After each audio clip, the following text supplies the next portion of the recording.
In this video, I'm going to show you how to determine how much to convert to a Roth before age 73. Coming up next on Holy Schmidt. Holy Schmidt! If you were to ask 10 Roth enthusiasts how much to convert to a Roth between their age and age 73, required minimum distribution age for most people watching this video, you'd have 10 different responses. Why? Because there are several moving parts, and if you don't understand how they all fit together, it can be quite confusing. And to make matters worse, most people stumble upon the right methodology that works for them, sort of, but oftentimes that's incomplete. And unless you have a full picture of what you need to look at, sometimes some surprises happen. So here today, we're going to help you identify the key variables so that you can make a better decision. All right, let's get into it. Before we get into how much, we need to identify the opportunity window. For most people, it's sometime after they retire, but before they reach required minimum distribution age. And the big question is, when are you going to take Social Security?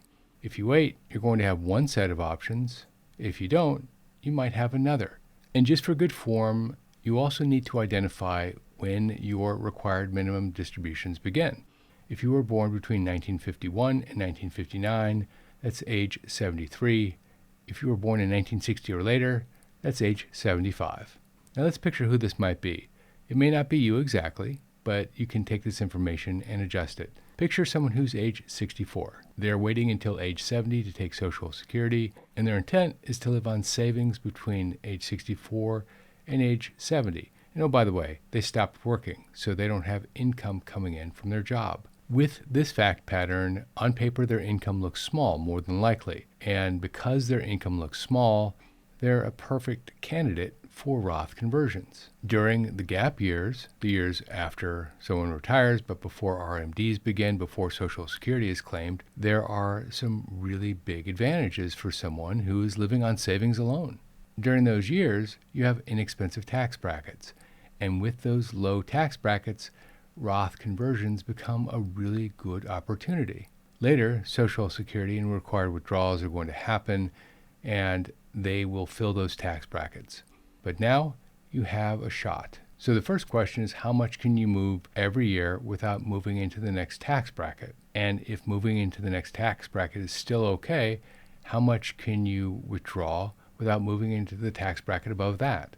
In other words, you're dodging the required minimum distribution plus Social Security squeeze. Look at what happens if you do nothing and let the account ride. This is the scenario that Yahoo Finance reporting this month was built around, and it's the one that catches people. At age 73, required withdrawals begin, and the IRS makes you take part of what's in your tax-deferred account, whether you need it or not. So let's put a number on it. Let's say that right now you have $900,000 in your IRA, and by the time you reach 73, it's grown to $1.2 million. The IRS requires you to take 4% out, so you need to take out $45,000 from that IRA. That's $45,000 of income that you didn't ask for, and it goes up from there. That's on top of your Social Security. It's on top of a pension if you have a pension, annuities, and other financial products.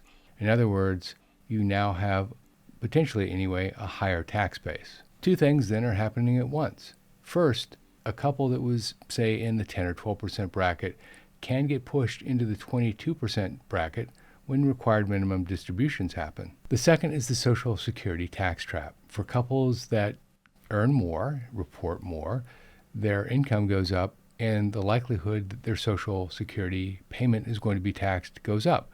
For example, a couple that has over $44,000 in provisional income can be faced with up to 85% of their Social Security payment getting taxed. And by the way, those thresholds are set by law and they don't index.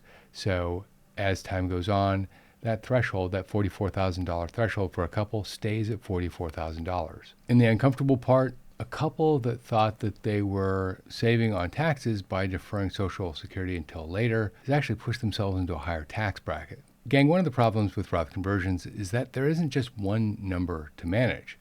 You have your overall tax rate, you have IRMAA surcharges, you have state taxes, and you have a whole host of other things that you need to pay attention to. On this channel, we have 3 affiliate relationships. One is our partner, Bolden, the personal financial planning software that I personally use. Bolden will let you model out these decisions before you make them. You can see how different Roth conversion amounts affect your taxes, your future RMDs, your Medicare premiums, and long-term retirement income. In other words, you can see the impact of today's decisions on your future retirement plans. If you'd like to try their full-featured software for free, you can use our affiliate link. Simply go to go.bolden.com/Schmidt. You can try it for 2 weeks. After that, if you decide to keep it, it's only $12 a month, paid annually.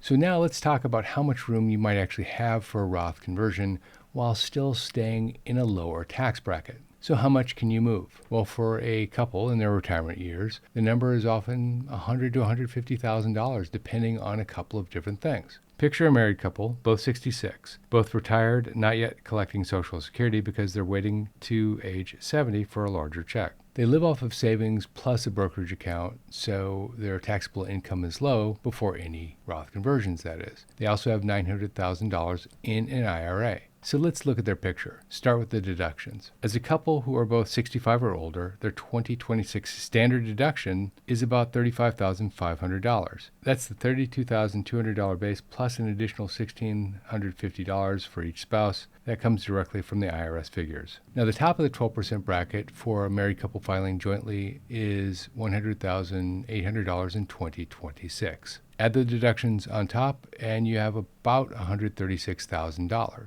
That's the total income they could show this year, and the tax rate would be at 12% or less.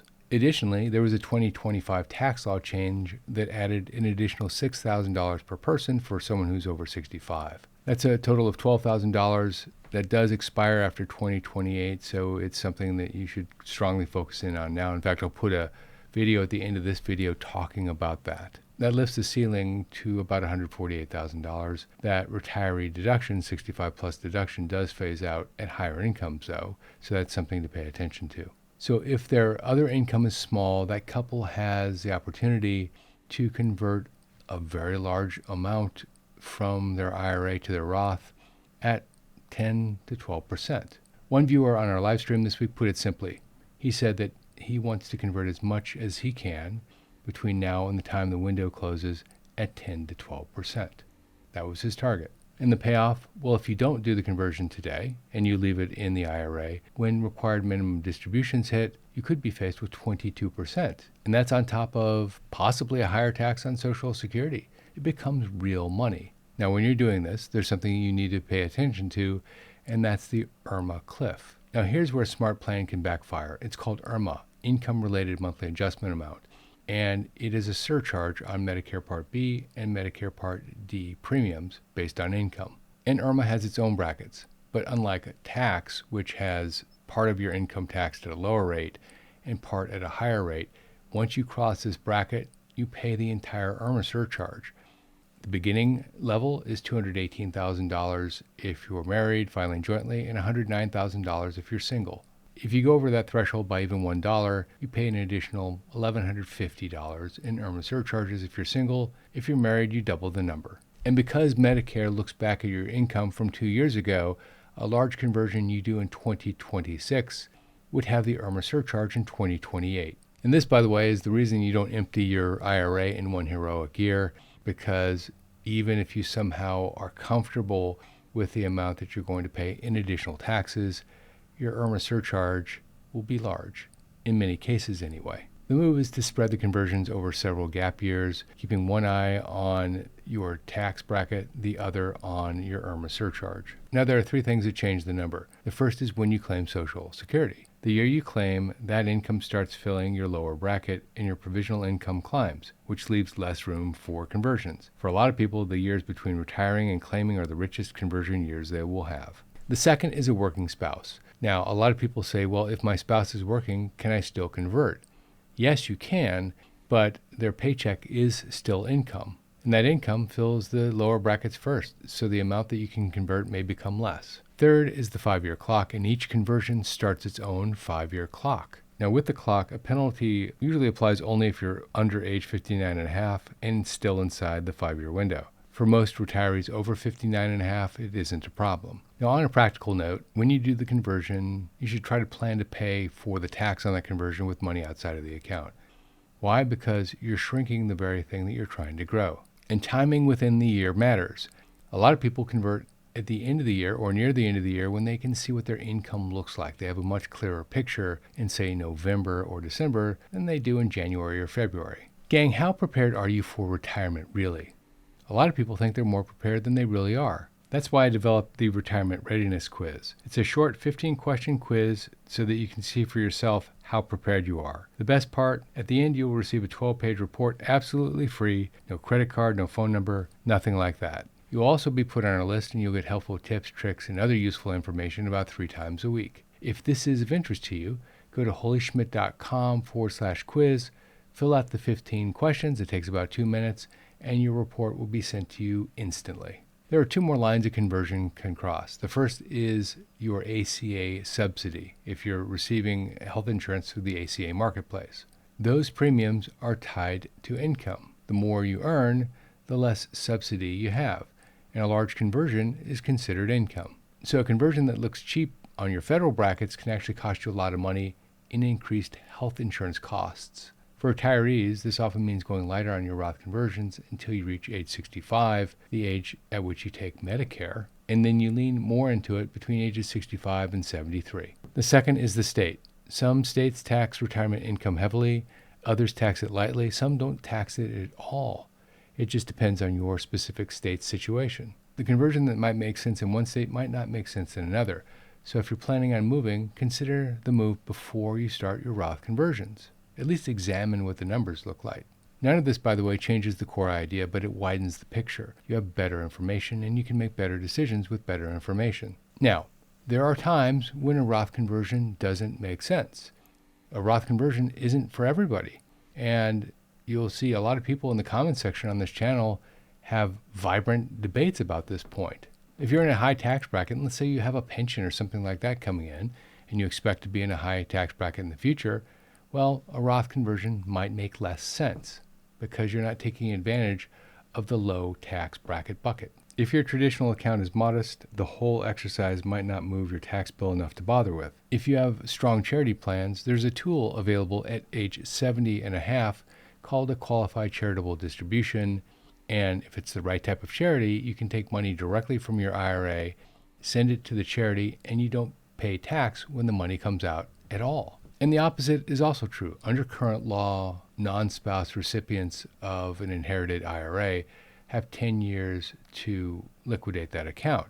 And if they're in a high tax bracket to begin with, let's say that they're a professional and they make a lot of money, it might be better for you to do the conversion and then they inherit the Roth. The takeaway is simple. Conversion is a tool, not a rule. And some people are better off not converting. Others, it is the right tool for the time. If you like this video, check out that video. Most retirees don't know that this Roth conversion window closes after 2028. Also, don't forget to check out Bolden. Go to go.bolden.com/Schmidt to get your 2 weeks free. After that, it's just $12 a month paid annually. This is Jeff Schmidt, and I will see you in that video right there.